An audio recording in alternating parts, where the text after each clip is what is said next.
ये कोर्स के रवैये के बारे में तो कोई कमेंट नहीं कर सकता। मैं कोई इल्म नजूम नहीं जानता और मैं उनका एहतराम करता हूँ। जैसा मुकदमे उनके पास जाएंगे तो वो हर मुकदमे की अपनी एक पोजीशन होती है, उसकी लीगल हैसियत होती है। सजा कुछ नुकात की बिना पर दी गई होगी, किसी एविडेंस की बुनियाद पर दी गई होगी, तो ये फैसला तो अदालत ने करना है। लेकिन अब तक जो रद्द-ए-अमल आया है उस जमात का, वो बड़ा देखने वाला है और उन्होंने साफ इनकार कर दिया कि वो इस किस्म के किसी फैसले को ना मानते हैं ना मानेंगे। तो अब सवाल ये पैदा होता है कि वो 51 लोग जो एक्टिविस्ट थे किसी भी सियासी सोच फिक्र की, मैं तो उनके साथ हूँ, उन्होंने गलत काम किया। उनको फौजी तनसीबात पे हमला नहीं करना चाहिए था। जो प्रोटेस्ट के जो तरीक़ेकार हैं, other than attacking some bodies property और सम इंस्टीट्यूशंस को अटैक करने के अलावा वो बिल्कुल करते, जुलूस निकालना, जलसा करना उनका हक है। मैं तो उनके साथ हूँ। लेकिन उन गरीब 51 बच्चों के साथ, या आई डोंट नो उसमें किस उम्र के लोग हैं, अब जो उनकी जिंदगी में 5 साल का मसला है, तो उनको ये आज ही हलाशेरी दी जा रही है कि अगर तुम्हें 7 साल सजा नहीं हुई तो हम तुम्हें यकीन दिलाते हैं कि पहली पेशी पर ही तुम्हारी जमानतें हो जाएंगी। तो मैंने, ये क्या रवैया है? जी, मैंने, ये किस किस्म की सोच है? जी। मैं कहता हूँ कि खुदा का शुक्र है कि उनको ज्यादा बड़ी सजा नहीं हुई। और हाँ, मैं कहता हूँ कि उनके पास हक अपील का है। मेरे पास तो अपील का हक नहीं था। जब मुझे 1 साल रिग्रेस इम्प्रिजमेंट की सजा दी थी, रिग्रेस वापस हो गई थी बिकॉज वी वर स्टूडेंट, तो मेरा 1 साल की सजा हुई, तो मेरे पास अपील का हक नहीं था। आर्मी कोर्ट की जो, जब मुझे 1 साल सजा हुई थी तो मेरे पास अपील का हक नहीं था। अब तो इन्होंने, अदालतों ने कहा कि इनको अपील का हक भी होगा। दूसरी बात, तीसरी बात है कि मैं कहता हूँ, मैं उनके सियासी जो नारा है उसके साथ हूँ। आप तब्दीली चाहते हैं, बिल्कुल तब्दीली लाएं, लेकिन तब्दीली कॉन्स्टिट्यूशनल मीन्स को इस्तेमाल करके आएगी। हुँ। अनकॉन्स्टिट्यूशनल मीन्स को इस्तेमाल करके तब्दीली नहीं आती, अनारकी होती है। आप फाशिस्ट रवैये की तरफ भी जाते हैं जब आप रियासत के बनाए हुए कवानीन को तस्लीम नहीं करते। जो हमें हकूक है ना आज़ादी के बात करने के, ये सब्जेक्ट टू लॉ हैं। उस सब्जेक्ट तक तो हम पढ़ लेते हैं, आगे जहाँ लिखा हो ना सब्जेक्ट टू लॉ, वो हम नहीं पढ़ते। मैं उन 51 लोग जिन्होंने किसी वजह से, सियासी सोच की वजह से ये मुजाहरा किया, मुझे अफसोस है कि उनकी क्यादत ने उनको उस काम से नहीं रोका जिस काम से क्यादत को रोकना चाहिए था। यह क्यादत की जिम्मेदारी होती है।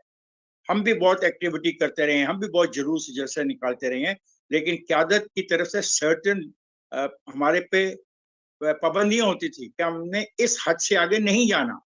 हदूद और कयूद का तयन होता था। तो मुझे देखें, मैं उम्मीद करता हूँ कि उनमें से जिनका जुर्म बड़ा नहीं है वो दे विल बी बेल्ड आउट। लेकिन देख रहे हैं, अभी जी, फैसला हुआ तो उनको कह रहे हैं बात ही कुछ नहीं है। आप कि आपको 7 साल सजा नहीं हुई तो आपके तो जमानत हो जाएगी, कल हो जाएगी।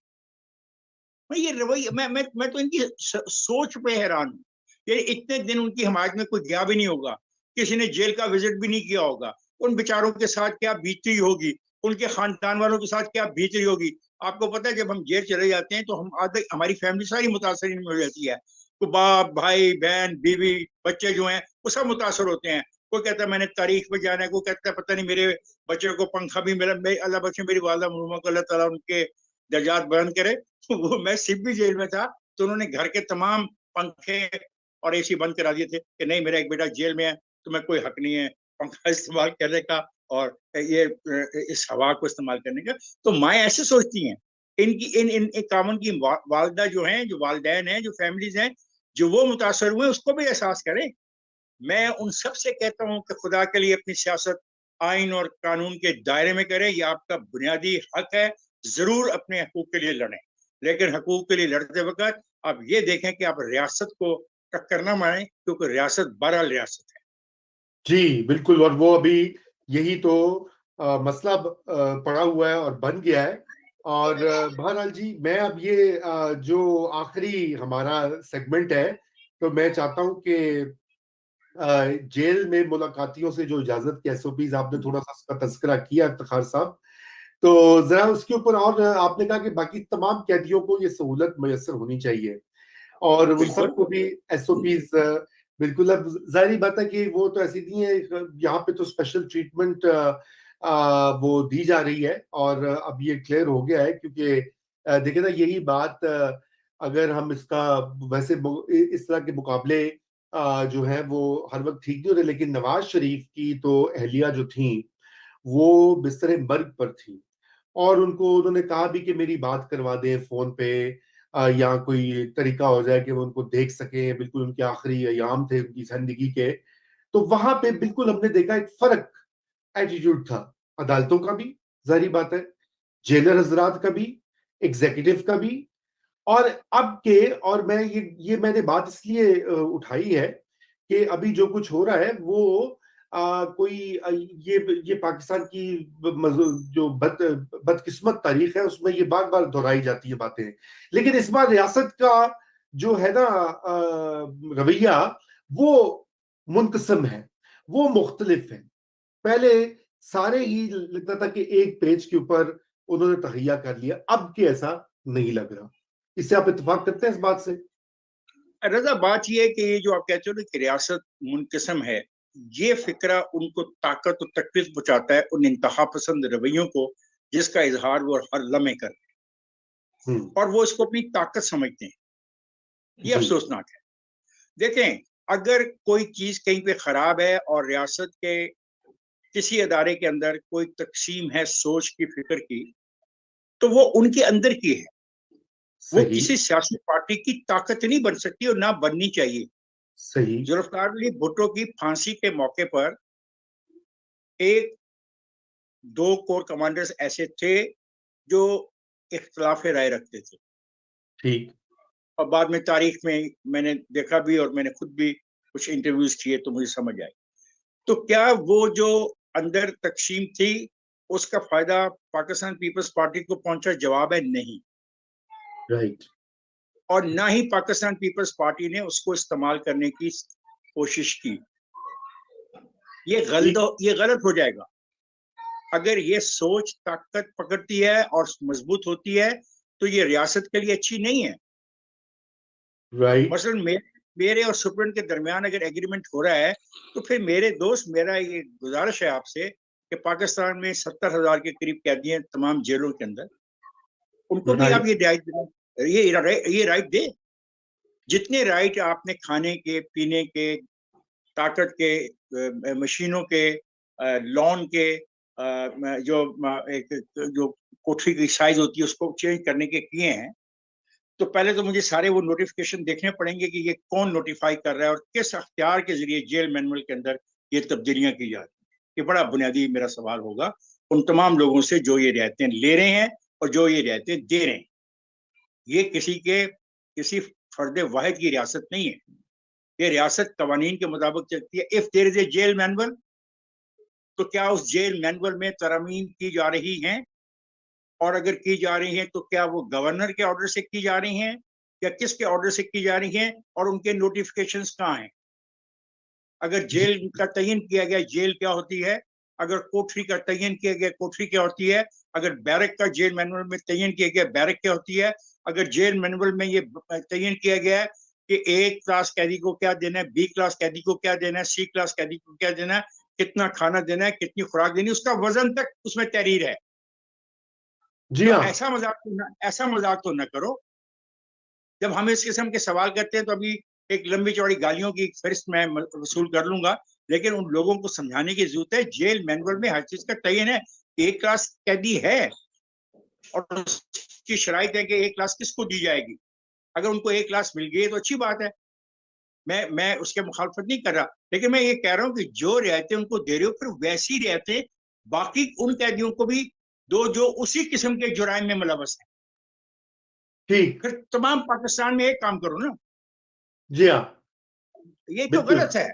और मैं समझता हूँ कि जो साहब इसका फायदा उठा रहे हैं उनको भी सोचना चाहिए, इससे उनकी कोई बड़ाई नहीं बाहर साबित हो रही। ये वो ठीक। सोच रहे हैं ना कि उनके जो साथी समझ रहे, देखो हमने हासिल कर लिया, हमारे आदमी को कोई हाथ नहीं लगा सकता। ये हाँ, ये बात की हद तक ठीक है, लेकिन ये परसेप्शन बड़ा गलत है कि अगर आप लीडर हैं, सियासी लीडर हैं, तो आप इस किस्म के फायदे ले सकते हैं और दूसरा आदमी सियासी लीडर नहीं है। जुर्म दोनों का एक है। तजज़ियात पाकिस्तान के मुताबिक तो सजा दो किस्म की नहीं हो सकती है। मैं सिर्फ इतनी अर्ज करना चाह रहा हूँ। और जी ठीक है, और ठीक है, अगर आप उनको रियायतें देना चाहते हैं तो रियायतें दें, फिर वो भी ये माने ना कि एनआरओ हो रहा है। तो वो ये भी तस्लीम साथ करो कि एनआरओ हो रहा है। एनआरओ का तरीकाकार इस दफा शायद कुछ और है, वो आहिस्ता आहिस्ता लम्हा बलम्हा उससे मुख्तलिफ तब्दीलियां आ रही हैं, तो माने फिर बड़ी अच्छी बात है अगर एनआरओ हो जाता है। जी, तो मैं, जी आप म्यूटेड हो गए थे। इफ्तिखार साहब आपकी आवाज, जी जी सर। मैं तो तैयार हूं उसके लिए, ठीक, तस्लीम भी तो करें ना। सही सही। बस जी मैं फाइनल कमेंट इमरान आपका भी इस पे लेकर, तो फिर नाज़रीन और आपसे इजाजत।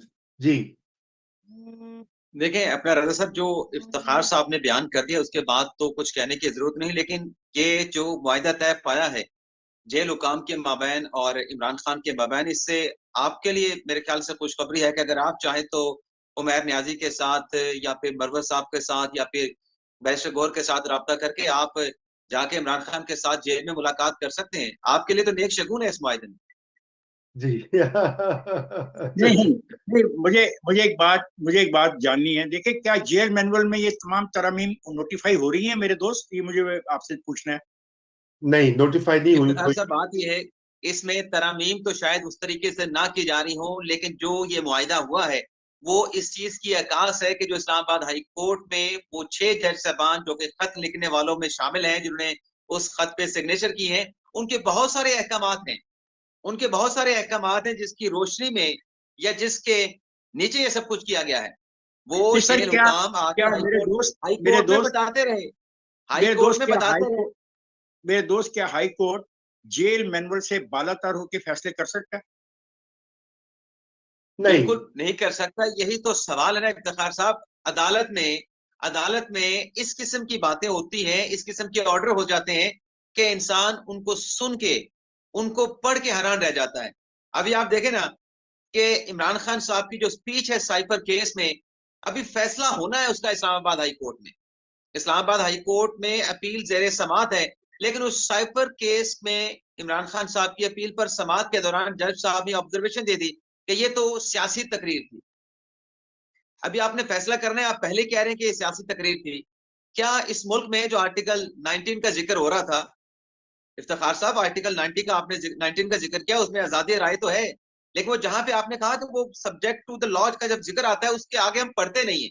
क्या हम नहीं इस पढ़ते। आजादी की आड़ में हमें झूठ बोलने की इजाजत है? क्या इस आजादी की आड़ में लोगों के ऊपर हमें ऐसे बेहुदा इल्जाम लगाने की आपकी इजाजत है कि जो शानदाना गुलजार ने कहा, जो शेर वजह मरबत ने कहा, और फिर पेशावर हाई कोर्ट का जज उस पर कहता है कि सियासतदानों को एक दूसरे पर जो तनकीद होती है उसको बर्दाश्त करना चाहिए। भाई, तनकीद तो बर्दाश्त करें सियासतदान, लेकिन जहां पे इस किस्म का बेहुदा इल्जाम लगे, कत्ल की साजिश का इल्जाम लगे, जिस पर इल्जाम लगाया गया उसकी अपनी जिंदगी स्टेक पे आ जाए, आप उसको कहते हैं कि ये एक तनकीद है। जहां पर मुल्क के खारजी ताल्लुकात को नुकसान पहुंचे, आप कहें कि वो सियासी तकरीर है। इस पे इफ्तिखार साहब बिल्कुल क्या कहें? आप तो जेल मैनुअल की बात करें, बातें बहुत आगे तक जा चुकी हैं। नहीं नहीं, I agree with you young man, I agree with you. लेकिन यही तो हम बात उनके अपने इन साथियों को समझाना चाहते हैं जो सियासी सोच रखते हैं उनकी तरफ, कि सियासत जरूर करो। सियासत बहरहाल मैं आपको वाजे कर दूं, पाकिस्तान में सियासत कानून और आइन के मुताबिक ही होगी। और किसी का ये ख्याल है कि अंदर बैठे हुए लोग कुछ ऐसा कदम उठा लेंगे कि इनको लाके इक़्तिदार हवाले कर दिया जाएगा, मैं इसको मुमकिन नहीं समझता। क्योंकि बहरहाल ये रियासत पाकिस्तान है। ठीक है, हम इसको गुस्से में आके बाज़ बनाना रिपब्लिक कह देते हैं, लेकिन ये बनाना रिपब्लिक नहीं है। इस रियासत के जो इसको संभालने वाले अदारे हैं, जिसमें अदलिया भी है, एग्जीक्यूटिव भी है, जिसमें सब शामिल हैं, वो अपनी जिम्मेदारियां बखूबी निभाएंगे। ऐसा नहीं होगा जो हो रहा है। लेकिन मुझे अफसोस है कि उस कागज पे उस लीडर के दस्तखत हैं। लुक एट द लीडर, किस लेवल पे जाके उसने एक छोटा सा कंप्रोमाइज किया है। Look at it.